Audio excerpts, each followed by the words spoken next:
வந்து இதுல வந்து செயலிழக்காம இனிமேல போகும் அப்படின்னா எஸ்ஐடி. இந்த எஸ்ஐடிங்கிறத ஃபார்ம் பண்ணதை தான் வந்து உச்சநீதிமன்றத்தில் கேள்வி கேட்டுக்கிறாங்க. கண்டனம் தெரிவிச்சிருக்காங்க சார். அவங்க கண்டனம் தெரிவிக்கிறாங்க. எப்படி நீங்க வந்து இந்த விஷயத்தை தனி நீதிபதி எப்படி நீங்க செயல்பட்டு இருக்க முடியும் கேள்வி கேட்டிருக்கிறாங்க அவங்க. அப்போ மாண்புமிகு உயர்நீதிமன்ற நீதியரசர் கொடுத்த அந்த ஒரு எஸ்ஐடி ஆர்டர் தான் வந்து இதுல இருந்து என்ன ஆகுதுன்னா, அதுவும் இது வரைக்கும் வந்ததை தான் வந்து கொடுக்க சொல்லிடுறாங்க. அதாவது ஃபுல் அண்ட் ஃபுல்லா இது முதல்ல இருந்து ஆரம்பிக்க வேண்டிய இன்வெஸ்டிகேஷன் சுப்ரீம் கோர்ட் ஜட்ஜ் சொல்லலாம். அது நம்ம முக்கியமா கவனிக்க வேண்டிய விஷயம்.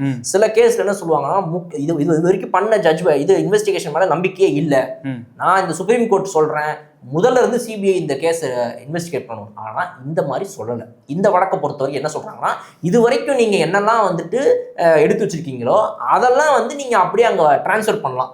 ஐயா இது வரைக்கும் நடந்திருக்குதுங்க, எஸ்ஐடி சார்பில் நாங்கள் இவ்வளோ இன்வெஸ்டிகேஷன் பண்ணிடுவோம், இதெல்லாம் நாங்கள் வந்து ரெடி பண்ண இதுங்க, எங்களுக்கு கிடைச்ச எவிடன்ஸ், இது வரைக்கும் எங்களுடைய விசாரணை போயிருக்குதுங்க அப்படின்னு அதை வந்து நீங்கள் சப்மிட் கொடுத்துடணும், டிரான்ஸ்ஃபர் பண்ணிடணும் சிபிஐக்கு.